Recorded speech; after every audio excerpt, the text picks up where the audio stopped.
Hello everyone, and welcome back. In today's video, I'm going to show you how to change the startup and shutdown sound in Windows 11 step by step. Windows allows you to customize the sounds that play when your computer starts or shuts down, so let's get started. First, click the Start button. Next, open Settings.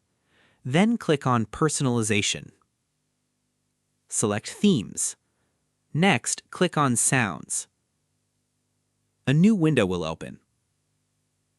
Then go to the Sounds tab. To enable startup sound, check the box called Play Windows Startup Sound. Next, under Program Events, find Windows User Account Control. Click on it, then choose the sound you want from the Sounds drop-down menu. You can click the Test button to preview the sound. To change the shutdown sound, select Exit Windows from the Program Events list. Choose your preferred sound from the drop-down menu. After making your changes, click Apply.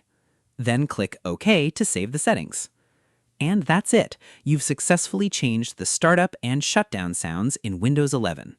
Thanks for watching this video. If you found this tutorial helpful, don't forget to like, subscribe, and turn on notifications for more Windows 11 tutorials and tips. See you in the next one.